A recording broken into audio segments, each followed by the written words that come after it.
Hey, I'm Danny. I am the head of New Braunfels Bourbon. I've got Nick Jones.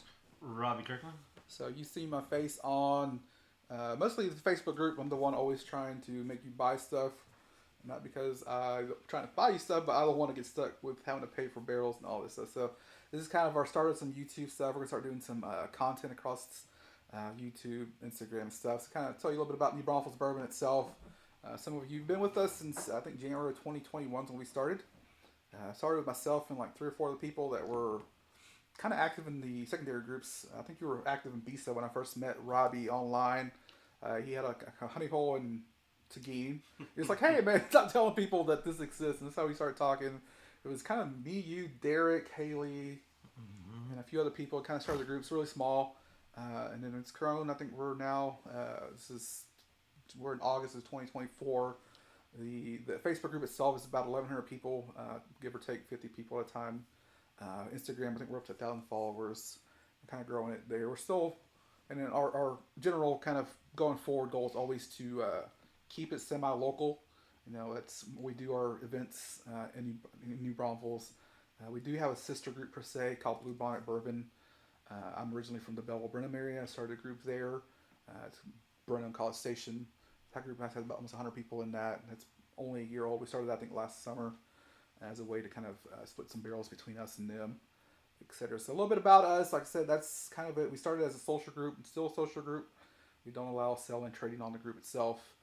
We do some barrel picks. We'll talk about those. You can kind of see them in the camera somewhere up here in the world. We'll talk about those here in a little bit. We've these are all the barrel picks we've done. Uh, we've got one outstanding. It's not on the table because it hasn't showed up. That's the Rye 3 Orange Cast Finish Naranja. We just finalized that order last Friday. I put that in with Kartik, which here hung out with us. Kartik is the owner of Rye 3. He's been out with us twice now. Once here when we did the light whiskey picks, and then he was here a couple weeks ago.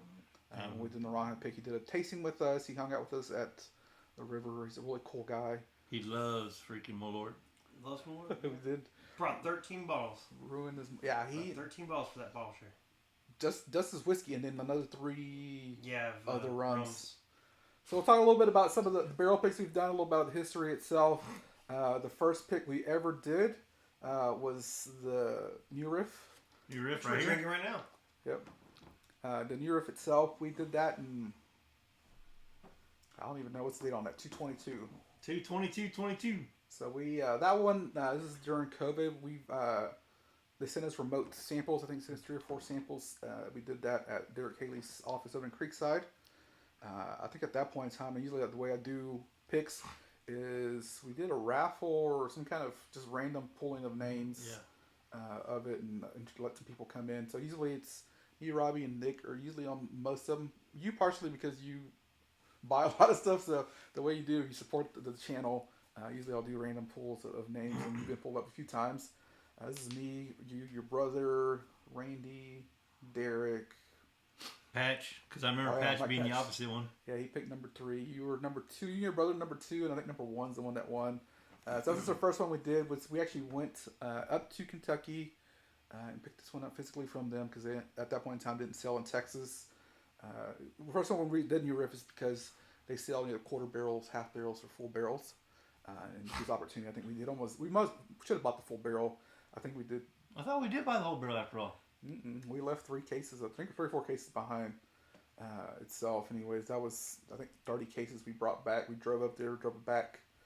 On that, we had a fun trip. We'll talk about that some other time. There's a video we recorded previously that we talked about all that, but audio never got That was recorded. a crazy trip.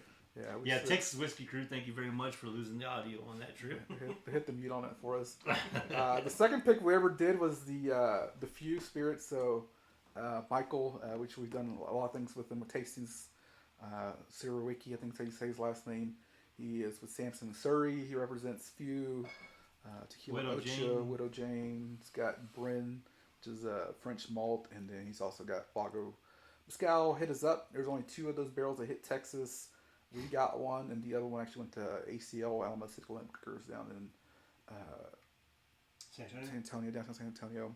And we jumped on it. We picked ours first, so we got that one we got calls like, hey, he's like, I think we did that one like at 9:00, 9:30 in the morning. Yeah. Because he had 3 barrels total, and he was going to us, and he was going to Alamo afterwards. And it's like, hey, let's do the first dip. So it was me, you, Stacy. Skip, and then Steve was on that one. That one's it's actually been our lowest price one. I think it was a 5-year bottled in Bond. It was like $45-$50. They're always pretty priced pretty well on that. That was really good. Pick just kind of experience wise there. And then the next pick we did. Yeah, was, but we did that one at Skips. Yeah, and then we did Penelope. This is the first one we actually did much customization on it. So that one, JD Whitmore, who's the rep for at that time it was Penelope. Now he has a larger portfolio that has been purchased. We had done some events with him. I begged him. That's one of the ones I've always really enjoyed. Penelope. We did toasted bourbon. That one, he was one of there was 3 barrels that came to Texas, and we got handed the barrel. And it's like, you want it, take it or leave it. And we took it and turned out really good. That one's the first one we actually tatered up. We did customization. We waxed it, and then if you still have a bottle and it's still not cracked, the top of it has our logo that we waxed. It took like 2-3 days. I still got 3 or 4 of those at the house. So, that was good. That would have been in beginning of 23. And then the fall of 23. So the other thing is we only try to do 3 to 4 barrels max a year. We're not a barrel club. And even still, we're doing more barrels, but we're trying to do that. This was our worst pick. So New Braunfels, if you don't know, is known for Worst Fest among the river and other stuff. So this is our worst pick. WURST, like the sausage itself. This is an American style light whiskey. Nick's got one too. I have 3 of these still. He had to feel special back there with his. I love it. This is one of my favorites still. We've done 3 light whiskey picks. This is still one of my favorite ones. I bought this up in Brenham. Yeah, after the fact. Because I think I bought like 2 or 3, and someone wanted one, and they bought one from me, and I was like, I had to get another one. So. I think Brandon, he wanted some. So Karthik, we met him. He hung out here. We did that pick here. Karthik mailed us. He didn't like the hazmat one, which is the next one. So we did that one. He came here, did the Karthik pick. Yes. We also ordered some rums at that point. We did a 10-year rum, which is not a barrel pick per se. Just allowed us to buy some of that. 10-year and 18-year. And then the second time we did the 18-year-old. Oh, I thought it was the same time. You're right. It was just 10 the first time. Yeah. Oh, I can't reach it. Yeah, it's over there. There's Somewhere. a couple of them. No biggie, yeah. So we did that. That has our sticker. It's not really a single barrel. It's a batch, and they'll customize it for you. It was good, and then it's like, oh, we're gonna get a hazmat one. So the hazmat, he sent us a hazmat. That was kind of the same thing. He sent us a sample. It's like, send me a sample. Make sure it doesn't taste god awful. It didn't taste god awful, so we picked it. That one was short. It didn't taste god awful, so we picked it. It's one of those. You never know, man. You never know. I'm a big light whiskey fan. Like, some things can kind of taste weird. So he sent us that one. Tastes good. Could be a Cody Anderson pick. Yeah, the funky stuff. The funky stuff. Oh, I Yeah, gotcha. so I thought it was like coffee flavor or something. Yeah. And then after that, we did Copper Sky, another light whiskey. So this one's a 17-year-old one. This one's hard to see with the glare going on and off the dam. There you go. Turn it a little sideways. Yeah. So this is American light whiskey. Same thing as the Rye 3, Penelope, all those. Starts your life in Indiana, MGP. Hazmat, of course. Copper Sky out of north of Denver, Longmont, I think is the name of the town. Longmont. Yep. He's like, hey, I got some 17-year-old barrels. I'm like, I like light whiskey. For a bourbon group, we've done a lot of light whiskey, but we did it. That one's actually, I think, our fastest selling one's been that one. Yeah, we had 90 to fight. bottles. We fought that other group. Yeah. That's what that helped sell it. We fought another group for that. Yeah, we turned in our deposit because there was 3 bottles. The other group was going to buy all 3 of them. It's like, we got it paid out. They just got their bottles like a month, not even like 30 days ago. Month Wow. on there, so they just got theirs in. Before that, we actually picked the Woodford Double Oak, but it didn't show up until within the last 20 days, 15 days. So Woodford? Yep. Yeah, that's Woodford Double Oak. That's one of the ones that we talked about at 1844. It was his barrel. We kind of have a deal with him when he gets offered barrels. He gives it to us. So this is our Tater Derby. So this is supposed to show up during Kentucky Derby. And this is Ben on the back. Yeah, so Chasing balls. Which is Ben sitting in the corner. He's been quiet, but this is Ben. yeah, we have an inside joke within the group that if there's a bottle somewhere, you see a post in one of the groups around us with BISA or any, Ben is off to races to make sure he gets those bottles first. So the Tater Derby, it's Kentucky Derby is what Woodford's known for. We kind of made it. We should have put his face on one of the jockeys, but we didn't do it. Well, he did it to me for one of my old Forster bottles he gave me, so I need to give it back. So don't worry, there's something coming, Benjamin. And then in between those, we actually did the Garrison Brothers. I forgot the Garrison Brothers was in between that. Yeah, Garrison was first. Yep. So that was the first one this year, wasn't it? first one, we did Woodford first, and then this one. Okay, yeah. This one. This is the what do we call this? The Garrison Brothers / Rattle the Cages pick. Yeah, there's a bunch of, if you're old 300 Garrison Brothers, you probably know some of the story with it. There's a lot of, I don't say controversy per se. Well, it's all been word of mouth. I never actually heard it from horse's mouth, but we pissed off some people apparently with this pick. We did this pick through Dan. Dan showed up December of last year. We did a Still Austin event. He showed up. Guess with one of our other members in the group. And brought a bottle to pour for everybody. Yeah, he brought some cowboy bourbon on my birthday actually, and ripped it open with his mouth and bottle chugged it. Yeah, shared with us, and we talked to him, and we brought him back in. I think it was February for an actual. We do tastings on a pretty much monthly basis with different brands. And he came and we talked to him like, hey, what do we need to do a barrel? It's like, man, I happen to know the owner, and anyways, we were able to go and do a barrel pick on St. Patrick's Day of all things. So. Yeah, Sunday. But we were also scheduled to do a barrel pick with 1844. 1844 had got offered a pick last December. We kind of sat on it because, Garrison. The other thing is I try to keep barrels under $100 if I can. Garrison Brothers, unfortunately, for what they're worth, they're a premium brand. Even then, we were still cheaper than you'll get anywhere at a store. I think these came out $150, $160 on that there. And then Nick. Last is our sweetheart over here, Nick. Ever North, Ever Nick. Ever Nick Spirits. He is in with the Bourbon Junkies. He's one of their. He's the landlord. Anyways, he hooked us up. We were the first Texas group to get a barrel pick from them. We went up to Michigan in May? June? No, June. Yeah, it's June. It's June.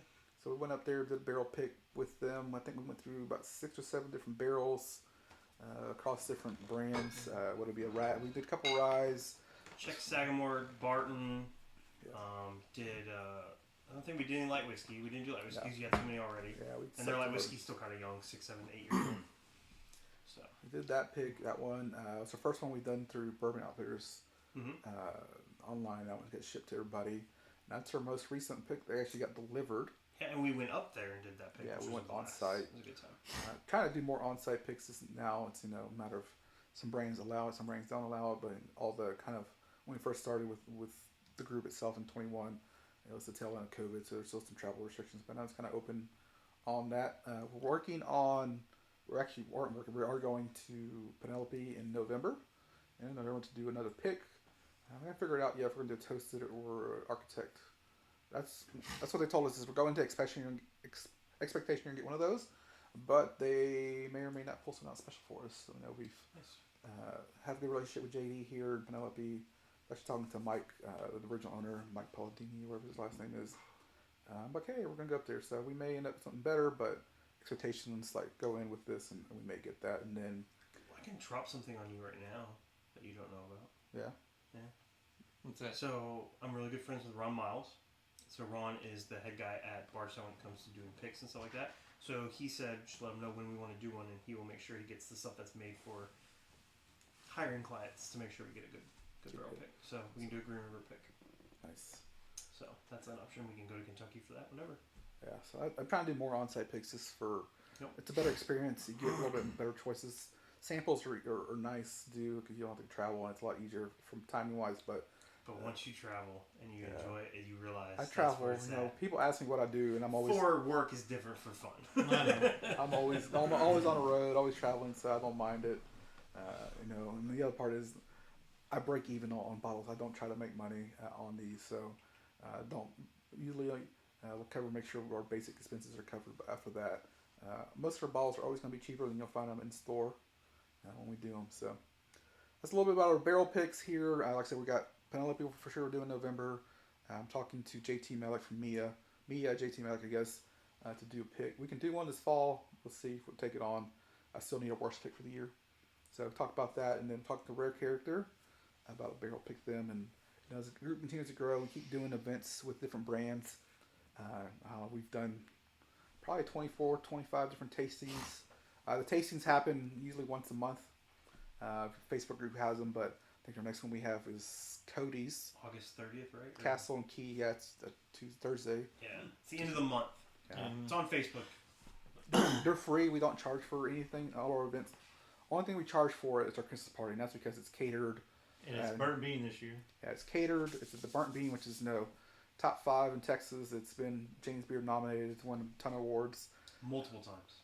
So you're just paying for us to break even on that. I don't have sponsors per se to help cover expenses, so you, the members, are covering expenses. Plus my celebrity Experience.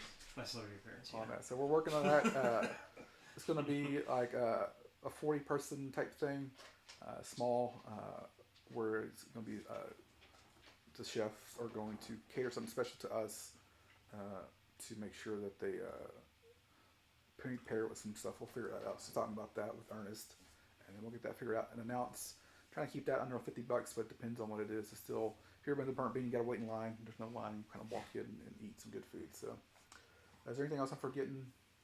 I don't think so. I think so. I'm just thinking now that today's Sunday, tomorrow's Monday, and I can't have Burnt Bean till Thursday, so I'm kind of feels about But that this right year with Christmas, we're not doing a bunch of bottles, probably, right? Yeah, we got to figure out. There's legalese with since we're using a public venue that has the liquor license. We got to figure that out. So once we get all that figured out, I got to figure out next. No, I'm not talking about that. I'm talking about our annual raffle thing. I think we're going to end up doing it because I was going to do a charity pick, but I don't have anything that will get delivered in time to be able to do that. So the other part, yeah, we do a lot of things for charity. We've done fundraisers where people will donate bottles. We've done that 3 years now. For Christmas, we'll donate multiple bottles, and then it's a raffle. We donate the money locally in Braunfels. We did Toys for Tots. The Moms and Braunfels. Moms and Braunfels, the food bank. You feel the police has their Blue Santa. I think we've done that. And some other people, I think last year somebody in the fall had a fire at their house. We raised that. So it's another thing we do. The Jeep Club people, I think, right? Yeah. So we do other fundraisers besides. I'm not always trying to sell you bottles. And the reason I'm trying to sell you bottles per se is because I don't want to get stuck with them. We do a little unique is that we buy a full barrel, so we don't leave a store stuck with extra bottles. If we can't, so we usually spit those 1844 out of Burnham. There's an episode coming after this one. We're drinking some Weller Millennium. Talk more about Jared and his store, but we do barrel picks. I think we do barrel picks. People, it's like, hey, do Steel Lost and do Treaty Oak, do blah blah blah. It's not that I don't want to do those. It's that other stores in the area have those bottles sitting on the shelf, so it's kind of hard. When we buy a full barrel ranges from 80 bottles to 240. And then when we buy a full barrel, I buy that outright. I don't want to. And this pick really isn't that bad. And I guarantee if you walk into Skips in New Braunfels at the hub, there's still some sitting on the shelf. Yeah, the other part is like they charge, I think, almost $70. So if you buy through us directly, they're always cheaper. Yeah, but they do charge like a 35% for their fees. And ours is usually, with tax, or still 15% under whatever you find in the retail store. So, but everything else is gone. Yeah. So, but the few, there is still a couple bottles left. Yeah, I keep one bottle back for myself to drink, one bottle for historical purpose, and then usually I put one bottle into our annual raffle. So if one of those, if you see a post, this is the last call on bottles. That is the last call. Don't message me a week later. Hey, do you have any more? Doug. So, or multiple. He's not the only one. I get every single pick. I'm like, you have any more of these? No, I just posted it a week ago. It's the last call on it. So, hey, I'm one of those guys that just missed out. Hey, you pissed in the wrong. I've actually got 6 extra. They're not mine, but we can acquire those. So the other thing is we usually give a case back to the store to sell on their shelf there in Burnham. And then if you tell me ahead of time, we can grab them before they put them on the shelf. So anyway, that's a little bit about New Braunfels Bourbon. Hopefully we'll continue to do more content. We got a Weller video coming up after this, and then we got some Dusties, and then as you do more and more bourbon, you start messing with barrels. So we have some experimental stuff we've done. I've done Thomas Handy with Amberana. I've done Sazerac with Amberana. I got some really Eagle Rare with some brown sugar. That ball's gonna disappear tonight. Yeah. So, anyways, I appreciate it. Always subscribe, like, all that. Follow us Instagram, New Braunfels Bourbon. YouTube is New Braunfels Bourbon. Facebook itself is New Braunfels Bourbon. That one's a private group, so if you want to invite to the Facebook group, send myself, Robbie, or Nick a message on Instagram and get you invited to there. The biggest thing is to make sure you answer those questions. There's an automated thing that I don't control. If you don't answer the questions within an hour, it kicks you out. So that's all I have. Anything else y'all want to add? I'm good. So I appreciate it. Ben, thank you for knocking the camera over earlier. I appreciate that. Thank y'all. Cheers. Peace out.